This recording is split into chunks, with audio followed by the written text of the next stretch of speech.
नमस्कार, मैं हूं माही सिंह और आप देख रहे हैं नेक्स्ट 9 न्यूज। लोकसभा चुनाव 2024 से पहले बहुजन समाजवादी पार्टी को बड़ा झटका लग सकता है। आपको बता दें, मायावती के 4 सांसद भारतीय जनता पार्टी का दामन थाम सकते हैं और गाजीपुर के सांसद अफजाल अंसारी पहले ही सपा के पाले में चले गए हैं। अब ऐसे में अखिलेश यादव ने उन्हें उम्मीदवार बना दिया है और पिछले चुनाव में बसपा के 10 सांसद लोकसभा पहुंचे थे। आपको बता दें, जिसमें से 5 उनका साथ अब छोड़ सकते हैं। सूत्रों ने बताया कि इन सांसदों को यह लगता है कि उनका टिकट बसपा से अब कभी भी कट सकता है।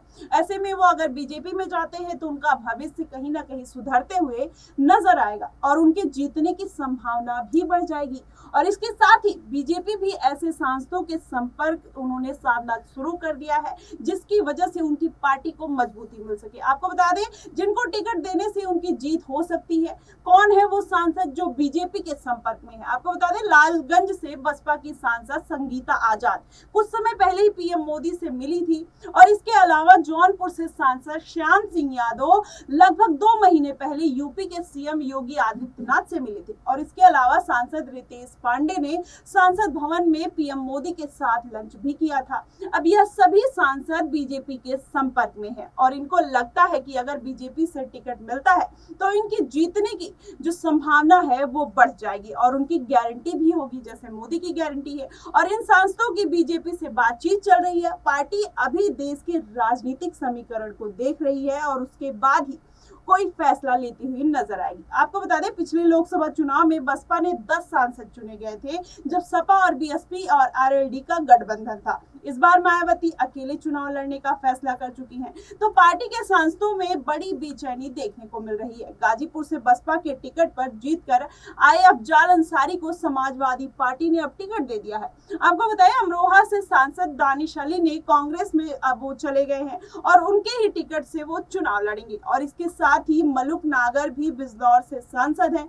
वहीं पिछले कई दिनों से आरएलडी के साथ रह रहे हैं। अभी 4 दिनों पहले ही आरएलडी के अध्यक्ष जयंत चौधरी से उन्होंने मुलाकात की थी। इसके लिए जयंत चौधरी ने बीजेपी से बिजनौर वाली सीट मांगी थी। आपको बता दें, जहां से आरएलडी के उम्मीदवार वो हो सकते थे, वहां से उनको सीट मिलने की संभावना है। इसके अलावा आजमगढ़ के पड़ोस में लालगंज सुरक्षित सीट से संगीता आजाद सांसद है। वो बसपा की वरिष्ठ नेता गांधी आजाद की बहू है। वहीं बीजेपी के संपर्क में बहुत सारे लीडर्स हैं। अब उन पर फैसला अभी बीजेपी में नहीं किया गया है, लेकिन अभी अंबेडकर लोकसभा चुनाव क्षेत्र से पहले जो रितेश पांडे वहां पर अंबेडकर नगर से विधायक हैं, वो लोकसभा चुनाव वो जीते थे। आपको बता दें, बीजेपी के पास कई मजबूत उम्मीदवार अभी कोई नहीं है, इसलिए वो रितेश पांडे को सपा से अब संपर्क साधने में लग गई है और बीजेपी भी उन पर संपर्क साधने में लग गई है। अब बीजेपी विचार कर रही है कि अंबेडकर नगर से हो सकता है कि रितेश पांडे अगर उनके खेमे में आते हैं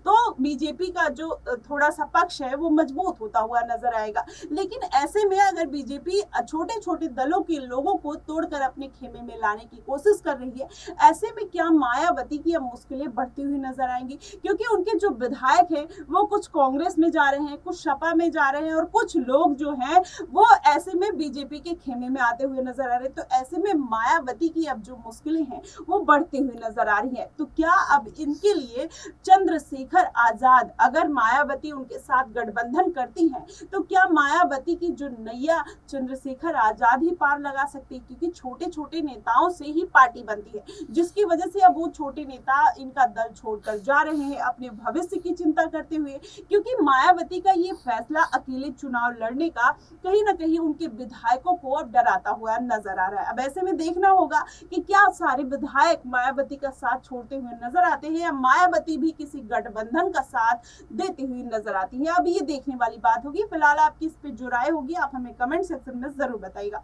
फिलहाल के लिए बस इतना ही। देश और दुनिया की तमाम खबरों के लिए हमारे साथ बने रहिए नेक्स्ट 9 न्यूज पर।